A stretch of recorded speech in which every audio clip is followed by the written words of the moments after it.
What is going on, everybody? Welcome back to another video today. And today we're going to be talking about one of the most beloved original PlayStation games on the system, and that is Spyro the Dragon. But we're not going to be talking about the original game. We're going to be talking about the remade trilogy on modern consoles, and that is Spyro Reignited Trilogy.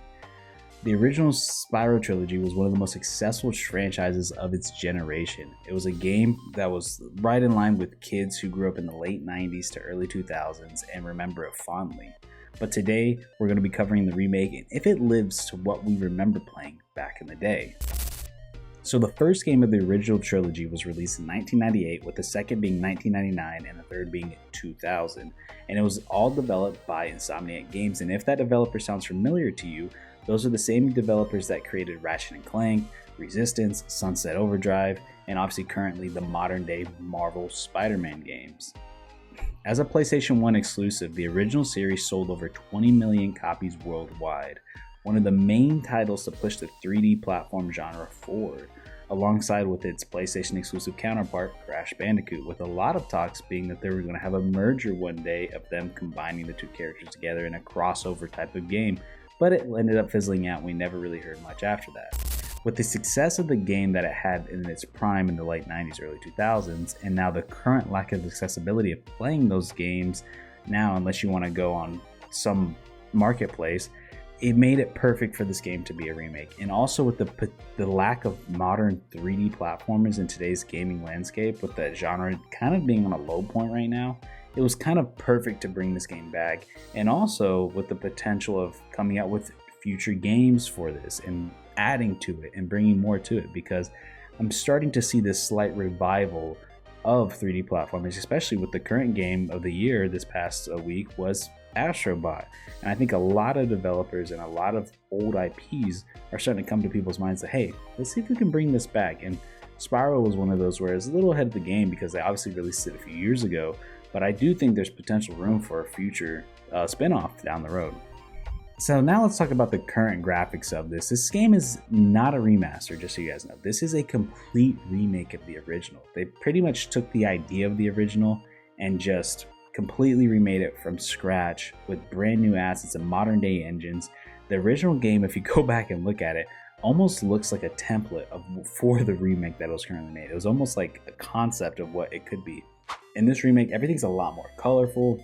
It almost seems to have this yellow filter, which you tend to get on a lot of nostalgic kind of things. Something about that yellow filter, that warm feel, is what helps people kind of, bring that kind of like feelings that they had from back in the day.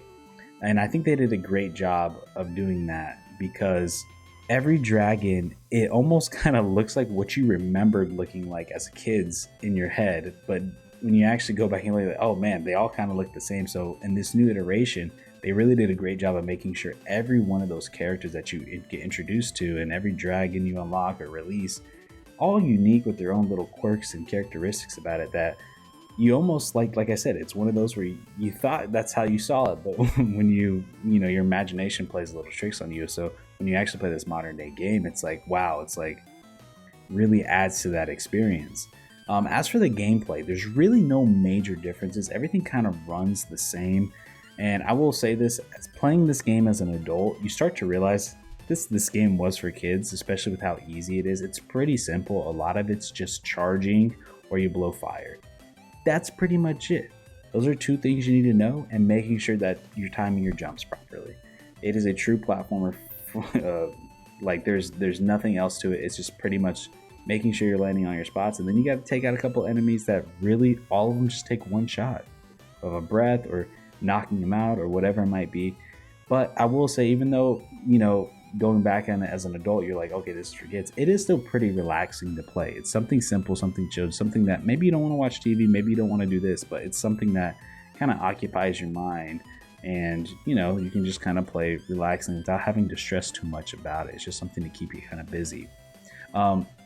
Now, a lot of people are talking about a lot of the story adjustments. For the most part, the story is pretty much spot for spot. The only difference is the dialogue is redone and altered in very minor ways.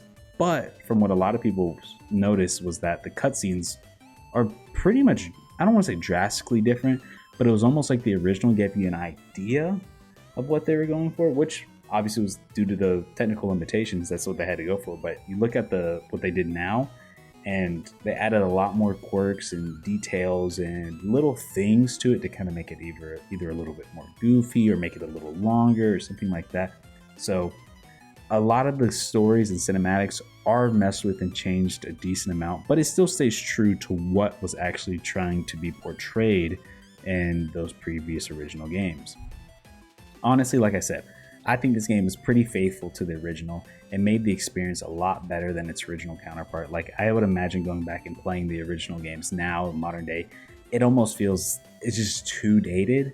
And I feel that way with a lot of the PlayStation 1 games. Some of them are it's just a little too dated, and it's kind of like really rough around the edges. So this is a great way to kind of still go back and want to play that, but you can play it on your modern hardware and play it in HD with modern assets and things like that, and with these updated voice lines and audios, and it really adds to the experience and helps kind of push the story. Even though this game doesn't have the most complex story in the world, it does kind of help move that forward. Now, I will say, who is this for? To me, I would recommend this people who are fans of the originals. I would recommend this game to, and kids who are probably experiencing this for the first time. And maybe it's your kid, you played this back when you were a kid, and now you have kids, and you want to show them this. Obviously, they might not want to play the PlayStation, or maybe trying to find that original PlayStation, it could be difficult. But I recommend this game to those type of people because it is a pretty short game. And most games were back then, obviously, and it's a very simple game, so it's a game that you can pretty much play with anybody for the most part. It's, like I said, it's pretty much 2 controls and jumping. And so for me, I think it's worth the purchase if you kind of fall in that category, or if you just want to like something to chill or play. It is available on Game Pass, so if you have Game Pass, I do recommend it. If you're just kind of bored and you want to find something to fill that itch, then yeah, I mean, like I said, is it worth it? I think it is. I think it's worth your time. Or if you see it on the sale, I think definitely go for it. And like I said, especially if you have Game Pass, go check it out. It is, if you're a fan of the original series, it's a must. And if you're new to it and you're an adult, I probably wouldn't recommend it to you as much because it might just feel too basic for you. If you have no real attachment to this game, then I would recommend against it. You could probably find something else, maybe like the new Ratchet and Clank games where they're a little bit more involved, a little bit more things going on.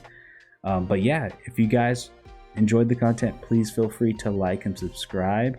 We greatly appreciate it. And if you have any current games that you want me to cover, retro games you want me to go over and see, let me know. Suggests are welcome. And yeah, we will catch you guys in the next one. Peace out, everybody.